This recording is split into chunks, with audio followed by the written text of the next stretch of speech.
అందరికీ నమస్కారం. నేను ప్రేరణ కంబం. ఆహ్, ఎక్కడి నుంచి స్టార్ట్ చేయాలి?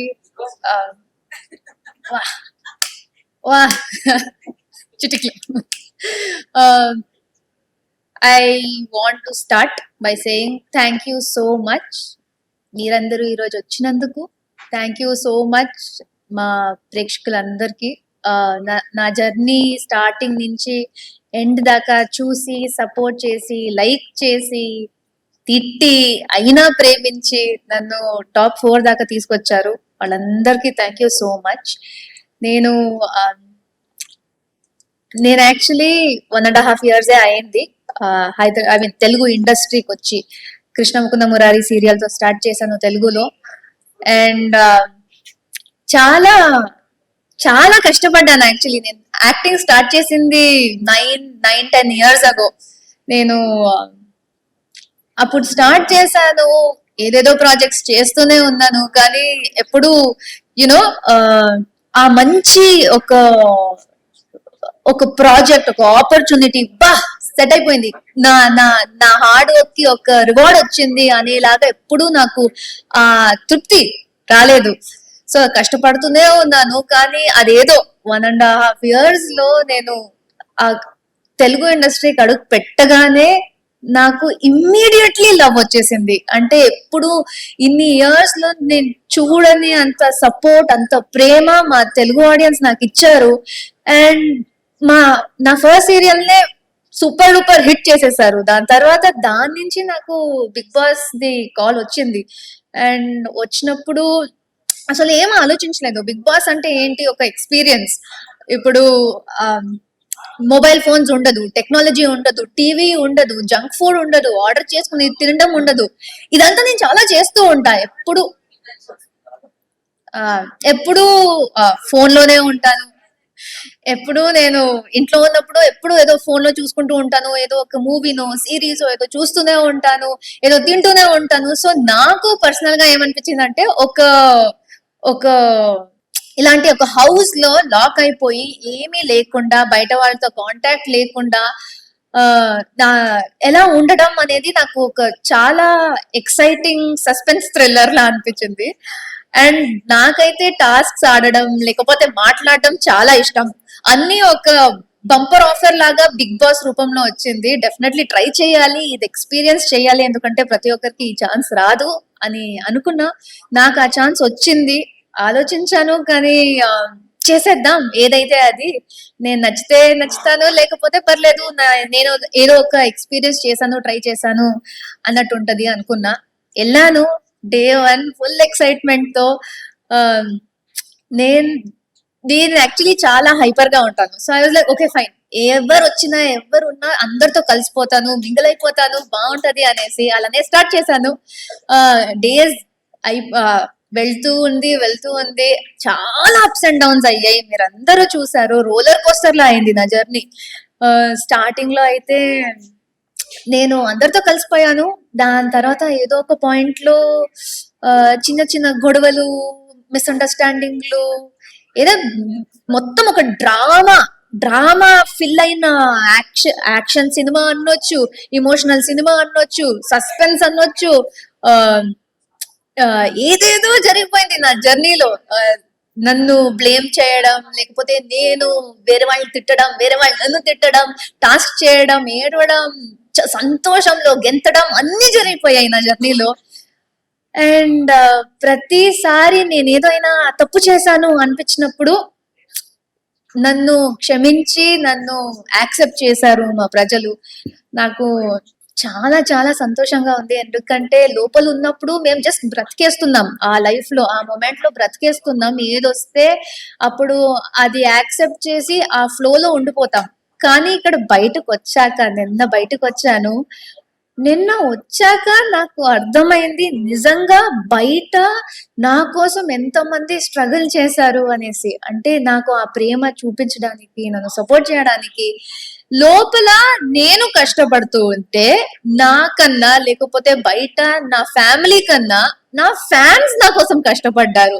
అదంతా నేను ఇక 2 days లో చూస్తూ ఉన్నా. నాకు చాలా అంటే ఓవర్వెల్మింగ్ గా అనిపిస్తుంది.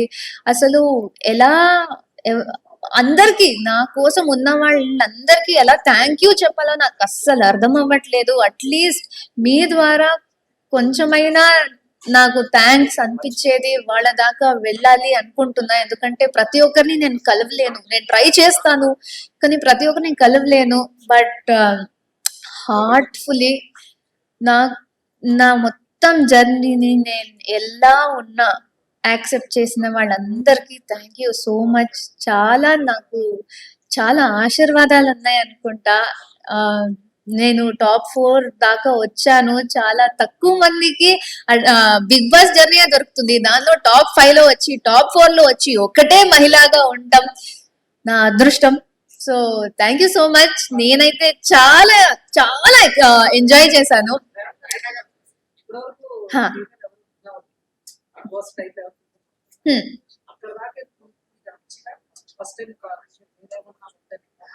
నేను వెళ్ళే ముందే నాకు కాన్ఫిడెన్స్ ఉండే. నేను వెళ్తా, కప్పు కొట్టేస్తా, ఫస్ట్ ఫీమేల్ విన్నర్ అయ్యి హిస్టరీ క్రియేట్ చేసేస్తా, మా బిగ్ బాస్ తెలుగు హిస్టరీ అనేది ఒకటి.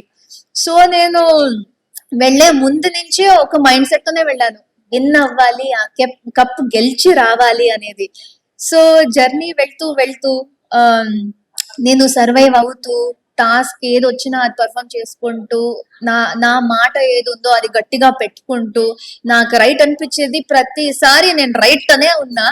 అది తప్పు అని చెప్తే మళ్ళీ చెప్తే నేను అర్థం చేసుకున్నా. బట్ తప్పు అనేది యాక్సెప్ట్ చేశాను, రైట్ అనుకుంది రైట్ మీదే ఉన్నాను. సో అలాగా నేను సస్టైన్ అవుతూ వచ్చి లాస్ట్ దాకా వచ్చినప్పుడు డెఫినెట్లీ ఆ టాప్ 5 వచ్చిన వెంటనేనే ఒక హోప్ స్టార్ట్ అయిపోతుంది. ఓకే నేను వచ్చేసాను, మేబీ ఆ చిన్న హోప్ ఉంటుంది కదా, ఓకే ఇక్కడ దాకా తీసుకొచ్చారు, నిజంగా నన్ను ప్రేమిస్తున్నారు, నన్ను యాక్సెప్ట్ చేశారు, నన్ను సపోర్ట్ చేస్తున్నారు, ఇంకొంచెం దూరమే ఉంది. ఏంటి 5 మెంబర్స్ లో ఇక 4 మెంబర్స్ ని బీట్ చేసి నేను ఒక ఫస్ట్ ఫీమేల్ విన్నర్ అయిపోవాలి అనేసి. సో అవుతుంది అనుకున్నా. బట్ లాస్ట్ లో వచ్చినప్పుడు ఆ 15th వీక్ మీరు చూసుండొచ్చు.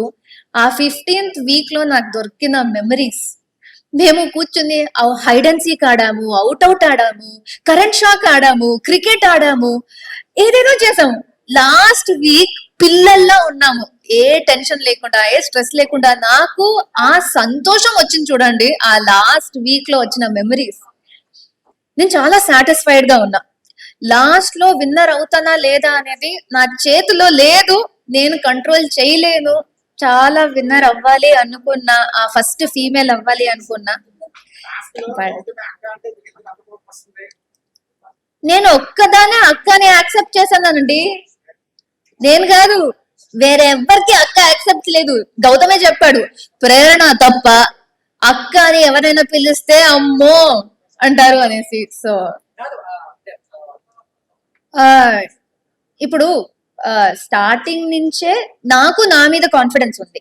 సో మీకు మీరు బయట ఆడియన్స్ ని చూస్తూ, హైప్ చూస్తూ, బయట ఏమేం పోస్ట్లు పెడుతున్నారు, ఫ్యాన్స్ ఎలా రియాక్ట్ అవుతున్నారు, అదంతా మీకు తెలిసింది. కానీ లోపల ఉన్న మాకు తెలీదు. మేము మాకెంత వస్తుందో అది బెస్ట్ ఇవ్వాలి, ఎంటర్టైన్ చేయాలి, మా మా బెస్ట్ ఏమవుతుందో అది మొత్తం ఇచ్చేయాలి. అయితే ఆ లెవెల్ కన్నా ఎక్కువ ఇచ్చేయాలి అంతే. దాని తర్వాత బయట ఏమవుతుంది మాకు తెలీదు. సో మీకు నిఖిల్ లేకపోతే వైల్డ్ కార్డ్స్ వచ్చాక గౌతమ్ అనిపించవచ్చు, కానీ లోపల ఉన్న మనకి ఐడియానే లేదు దాని గురించి. ఓన్లీ ఫ్యామిలీ వీక్ లో వచ్చి ఆ టాప్ 5 గుర్రాలు పెట్టారు కదా, ఆ టైంలో ఓకే ప్రతి ఒక్క family member Nikhil, Gautam and Nabeel ని పెట్టారు. ప్రతి ఒక్కరు, మనల్ని కూడా కొంతమంది పెట్టారు, కానీ కన్సిస్టెంట్ గా ప్రతి ఒక్క ఫ్యామిలీ మెంబర్ లో వాళ్ళు ముగ్గురు ఉన్నప్పుడు అప్పుడు ఒక ఐడియా వచ్చింది, ఓహో బయట ఇలా వీళ్ళు ముగ్గురికి ఒక బాగా మంచి కనెక్షన్ ఉంది అనేసి. ఆ టైంలో ఆ చిన్న నాలెడ్జ్ వచ్చింది, ఓకే వీళ్ళు ముగ్గురు బాగా ఆడుతున్నారు, ఇంకా గట్టి ఫైట్ ఇవ్వాలి అంతే. దానికన్నా ఎక్కువ ఏం స్ట్రాటజీ లేదు అక్కడ వచ్చేది. ఎందుకంటే అక్కడ ఉన్న కెమెరాలకి, అక్కడ ఉన్న మైకులకి నేను ఏ తేడా చేసినా మీకు తెలిసిపోతుంది. స్ట్రాటజీస్ మార్చుకోవడం ఏం లేదు, ఇంకా వాళ్ళకన్నా ఎక్కువ గట్టి ఫైట్ ఇవ్వాలి అంతే. దానికన్నా ఎక్కువ చేయలేము కదా. So taste tasty Teja actually tasty Teja కి ఐ మీన్ మా ఇద్దరికి ముందు నుంచే తెలుసు. ఆయన మస్తు కామెడీగా ఫన్ గా ఏదో జోకులు చేసుకుంటూ టీజ్ చేసుకుంటూ ఇలా ఉంటారు. నేను ఎక్స్పెక్ట్ చెయ్యంది ఏంటంటే ఆయన హౌస్ లో ఆ టఫ్ ఫైట్ ఇచ్చారు చూడండి గేమ్స్ టాస్క్స్ లో. అసలు ఐ థింక్ ఎవ్వరు ఎక్స్పెక్ట్ చేయలేదు తేజ గారు టాస్క్ లో ఆ లెవెల్ కి ఆడతారనేసి. ఎందుకంటే ఆ బస్తా టాస్క్ చూస్తే మెహబూబ్ అండ్ గౌతమ్ అసలు మస్తు టఫ్ మాచో మెన్ అనుకున్న వాళ్ళు కూడా ఓకే మేము ఈ గేమ్ నుంచి ఒక స్టెప్ వెనక్కి తీసుకుంటాం అనేసి అవినాష్ అండ్ తేజని పెట్టారు. వాళ్ళ గౌతమ్ అండ్ మెహబూబ్ కన్నా బెటర్ గా పర్ఫామ్ చేసింది తేజ అవినాష్. సో ఎవరు ఎక్స్పెక్ట్ చేయని పర్ఫార్మెన్స్ వాళ్ళు ఇచ్చారు. సో నేను తేజ చాలా సార్లు చెప్పాను వాడు బ్రెయిన్ లో చాలా స్మార్ట్, కానీ ఈ సీజన్ లో టాస్క్ లో కూడా ప్రూవ్ చేసుకున్నారు ఆయన చాలా స్ట్రాంగ్ అనేసి. మధ్యలో నాతో గొడవ పెట్టుకున్నాడు, ఎక్కడ మధ్యలో ఊరుకోకే గొడవ పెట్టుకున్నాడు. బట్ అయినా అది ఆ పాయింట్ లోనే మా ఎవ్వరికి హౌస్ లో ఏదేదో విషయాలు జరుగుతూ ఉంటాయి. ఆ పాయింట్ లో కోపం వస్తుంది, ఏదేదో ఎమోషన్స్ వస్తాయి, కానీ ఒక 10 minutes తర్వాత మొత్తం నార్మల్ అయిపోతుంది. సో ఇప్పుడు మళ్ళీ అందరూ కలిసి నార్మల్ గా హ్యాపీగా ఉన్నాము. ఆ, అదే మంచి ఫ్రెండ్, మంచి కామెడీ పర్సన్, మంచి ఆయన.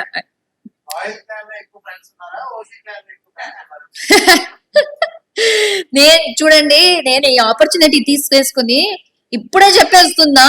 నా ప్రకారం ప్యూర్లీ మై పర్సనల్ ఒపీనియన్ అండి, స్టార్టింగ్ నుంచి సాలిడ్ గా సోలో గేమ్ ఆడింది నేను. నా దృష్టిలో స్టార్టింగ్ లో ఉన్న వాళ్ళందరితో ఫ్రెండ్షిప్ చేశాను. సో ఓజీస్ ఉన్నప్పుడు బిగ్ బాస్ చెప్పారు ఈ సీజన్ 8 అనేది మొత్తం క్లాన్ గేమ్ అనేసి. సో ఓజీస్ రాయల్స్ ఉన్నంత సేపు మా టీం కోసం లేకపోతే మా క్లాన్ కోసం ఎంత లాయల్ గా, ఎంత ఆనెస్ట్ గా, ఎంత కష్టపడాలో ఓజీస్ కోసం నిలబడాం. కానీ ఓజీస్ రాయల్స్ ఇద్దరు కలిసిపోయి బీబీ క్లాన్ ఎప్పుడు అయ్యారో మొత్తం మన వాళ్ళే. సో అప్పుడు దాకా నాకు గట్టిగా క్లోజ్ అయిన వాళ్ళు ఓజీస్ లో ఉన్నారు, ఎందుకంటే అప్పుడు దాకా ట్రావెల్ చేశాం. దాని తర్వాత కలిసిపోయినప్పుడు అది ఏ పాయింట్ లో అయిందో తెలియదు కానీ రోహిణి, అవినాష్, తేజ వీళ్ళతో నేను మాట్లాడడం ఇంకొంచెం స్టార్ట్ అయిపోయింది. అండ్ సీజన్ అయ్యే లోపల నాకు అందరికన్నా ఎక్కువ కనెక్ట్ అయింది మా ఓజీస్ గ్యాంగ్ నుంచి నబిల్, అండ్ మా వైల్డ్ కార్డ్స్ రాయల్ క్లాన్ నుంచి రోహిణి, తేజ, అవినాష్. సో నాకు అందరితో మంచి బాండింగ్ ఉంది. ఈ పాయింట్ లో లేకపోతే ఒక పాయింట్ తర్వాత ఓజీస్ అండ్ రాయల్స్ అనేది వెళ్ళిపోయిందండి, మొత్తం బీబీ హౌస్ అంతే.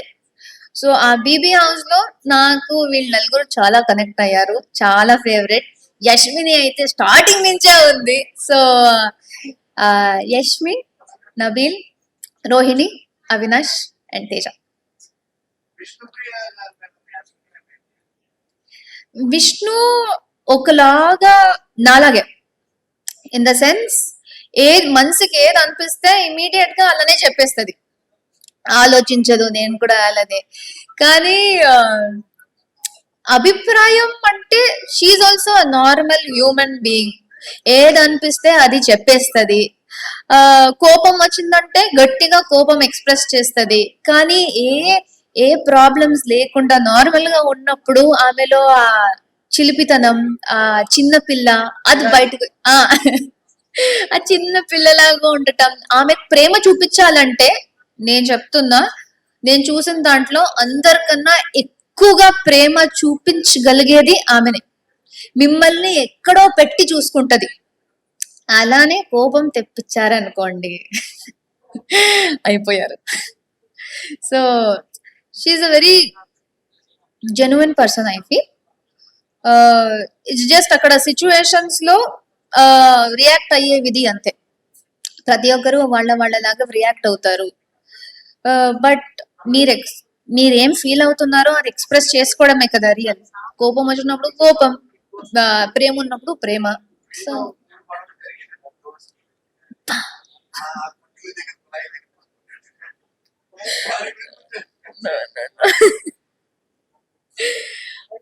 మీకేం తెలియాలి దాని గురించి చెప్పండి, నాకన్నా ఎక్కువ మీకే తెలుసు, మొత్తం చూసారు. అదే మీరు చూసినట్టు ఫస్ట్ దోశ దాంట్లో నేను ఏం రియాక్ట్ కాలేదు అక్కడ జరిగినట్టు. కానీ ఒక్కొక్కసారి హ్యూమన్ బిహేవియర్ ఎలా ఉంటదంటే, మీ అందరికి ఇది ఎక్స్పీరియన్స్ అయి ఉంటది. మా మైండ్ లో మేము ఒకటి ఫిక్స్ అయిపోయి ఇలానే జరుగుతుంది, ఎదుటి వాళ్ళు ఇలానే చేస్తున్నారు, వీళ్ళకి మేము నచ్చట్లేదు, ఇలా ఏమైనా అనుకుంటే వాళ్ళు ఏం చేసినా అదేలాగా చూసుకుంటాం. వాళ్ళు మంచిది చేసినా ఎందుకు మంచిది చేస్తున్నారు, వీళ్ళకి నేను ఇష్టం లేదు కదా ఎందుకు మంచిది చేస్తున్నారు, చెడేమో అని అనుకుంటాం. అది ఆ పాయింట్ లో ఆమెకు అలా అనిపించింది. మేబీ నాకు దోశ ఇవ్వాలని లేదు అని అనిపించింది. సో నేను ఎలా వేసినా ఆమెకు అది కొంచెం తప్పు అనిపించింది. దాని తర్వాత ఆమె రియలైజ్ అయ్యి నార్మల్ అయిపోయాం, సారీ ఎంత చెప్పింది, సో నో ప్రాబ్లం. సో కానీ నేను చెప్తున్నా, ఈ తేజతో సహా, ఏయ్ ఇట్రా తేజ, ఈ తేజతో సహా వీళ్ళందరికీ తెలుసు నేను కిచెన్ లో ఉంటే కొంచెం స్ట్రిక్ట్ గా ఉంటానండి. ఎందుకంటే అక్కడ పరిస్థితి, అక్కడ టైమర్ ఉంది, రేషన్ ఇంతే ఉంది, మొత్తం అందరికి చేయాలి. నేను కొంచెం స్ట్రిక్ట్ ఉంటాను అండ్ అక్కడ కూడా స్ట్రిక్ట్ ఉన్నాను. వీళ్ళకి ఏం తెలిసిపోయిందంటే, అబ్బా ప్రేరణ కిచెన్ లో వస్తే స్ట్రిక్ట్ ఉంటది, ఆడుకోవచ్చు ఈమెతో అనేసి ఆడేసుకున్నారు. బట్ నో వరీస్, లాస్ట్ లో అంత మంచిగా జరిగింది. So no complaints, all happy.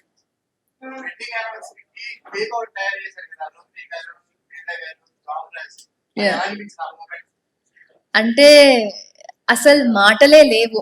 మీరు ఇప్పుడు అడిగారు కదా, మీకు ఎక్కువ ఫ్రెండ్స్ ఓజీస్ లో అయ్యారా రాయల్స్ లో అయ్యారా అనేసి. అన్నిటికన్నా ఎక్కువగా ఒక ఫ్రెండ్షిప్ అంటే కూడా ఓకే అండి, కానీ అక్కడ యానివర్సరీ ఉంది, బయట నుంచి మేము ఏమి చేయలేము, నేను శ్రీపద్తో కలవలేను, ఏమి ఆర్డర్ చేయలేము, ఏ పార్టీ చేసుకోలేము. కానీ మాకు ఉన్న దాంట్లో ఏమైనా చెయ్యాలి అని వాళ్ళు అనుకోలేదు అంటే కూడా పర్లేదు, కానీ వాళ్ళు ఉన్న దాంట్లో ఆమె సంతోషం కోసం ఏదో ఒక చిన్నగా స్వీట్ తయారు చేద్దాం, అది కూడా ఏంటి బ్రెడ్ అండ్ జామ్, వాళ్ళ అది ఆలోచించేదే నాకు చాలా. ఇయర్ బడ్ ని తీసి దానికి నెయిల్ పాలిష్ అంటించి క్యాండిల్ లాగా పెట్టారు. అసలు వాళ్ళు నా కోసం ఇంత చేస్తున్నారా అంటే అది నేను మాటల్లో చెప్పలేను. ఆ రోజు ఏడుపు వచ్చేసింది, ఎందుకంటే అది చెప్పలేని ఫీలింగ్. నా కోసం చిన్న చిన్న జెస్చరే, కానీ వాళ్ళు నా కోసం అంత చేశారు అనేదే నాకు నేను చెప్పలేనండి. It was very special feeling. నా యానివర్సరీకి హైలైట్ అదే. శ్రీపాద్ నాతో ఆ రోజు లేకపోయినా వీళ్ళందరూ కలిసి నాకు ఒక మంచి రోజు ఇవ్వాలి అనుకున్నారు. I'm so thankful. Thank you Teja, Rohini. నేను ఎంత థ్యాంక్స్ చెప్పినా అది సరిపోదు.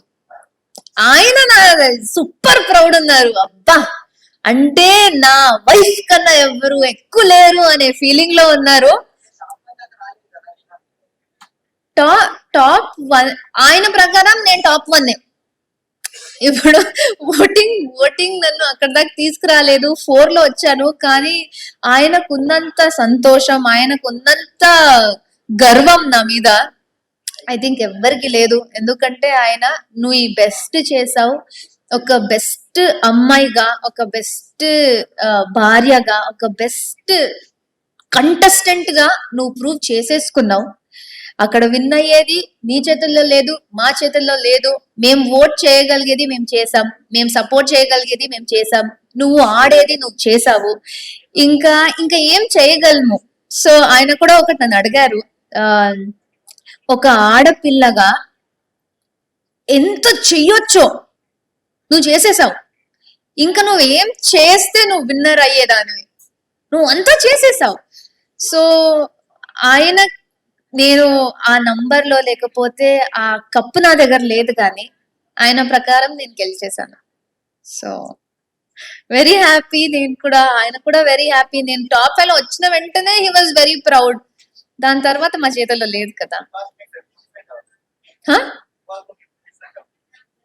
బిగ్ బాస్ లో 1 పర్సన్ నబీల్.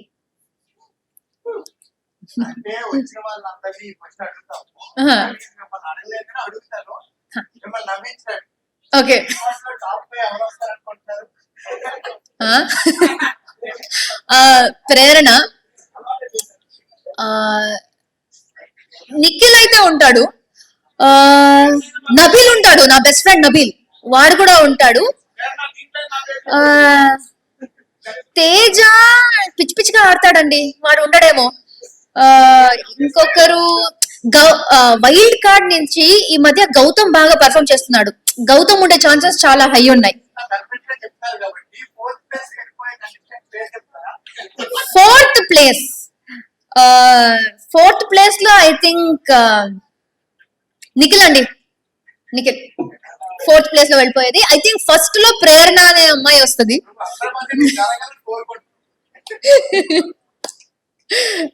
అంతే. వెళ్దాం అనుకుంటున్నారు అంటే నేను ప్రొడ్యూసర్ కాదండి, నేనే హోస్ట్ కాదు, వాళ్ళు పిలిస్తే చూద్దాం. ఎందుకంటే నాకు ఆ ఎక్స్పీరియన్స్ నిజంగా చాలా నచ్చింది. One of my best experiences life లో. అది నాకు ఏ విధంగా అరే మళ్ళీ చెయ్యాలని లేదు, అలాంటిది లేదు.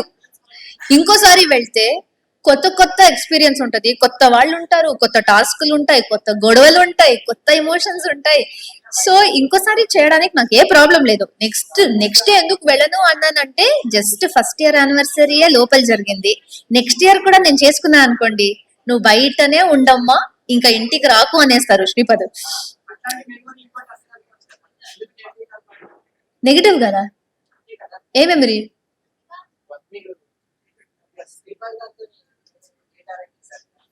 కానీ ఆ డేట్ అరేంజ్ చేసింది ఎప్పుడండి, ఎప్పుడో చూసారు. నా యానివర్సరీ రోజు ఏం చేయలేదు మేము, ఎందుకంటే ఆ ఆపర్చునిటీ లేదు.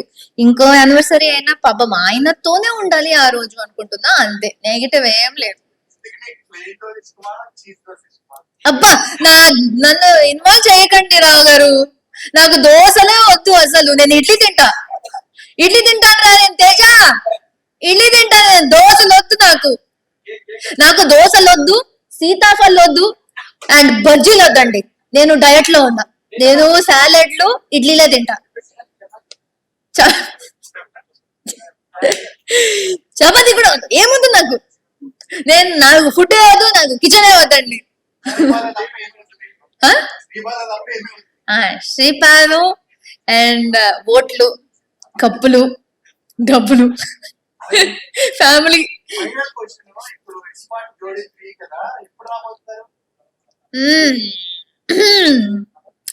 వచ్చినప్పుడు వస్తామండి.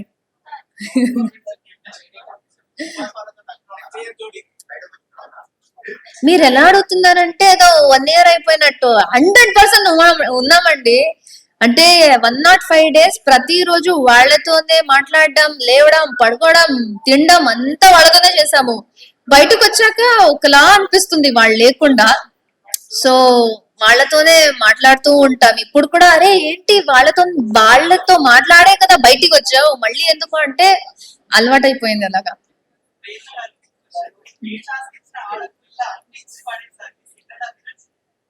బూస్ట్ అండి. లేదు, శ్రీపద్ నా ఎనర్జీకి నేనే కారణం అండి. అంటే చిన్నప్పటి నుంచి నేను స్పోర్ట్స్ లో చాలా ఇన్వాల్వ్ అయ్యాను. ఐ వాజ్ ఆల్వేస్ అథ్లీట్ గా ఉన్నాను, రన్నింగ్ లో ఉన్నాను, లాంగ్ జంప్, హై జంప్ అన్నిట్లో ఉన్నాను స్పోర్ట్స్ లో. సో నాకు చిన్నప్పటి నుంచి ఆ స్పోర్ట్స్ మెన్షిప్, ఫైట్ చేయాలి, ఏది ఆడినా గెలిచేయాలి అనే ఫైర్ చిన్నప్పటి నుంచే ఉంది. అది జస్ట్ కంటిన్యూ అయిపోయింది అంతే. దీనికి చాలా హెల్ప్ అయిపోయింది. సో యా, చేద్దాం. Thank you so much.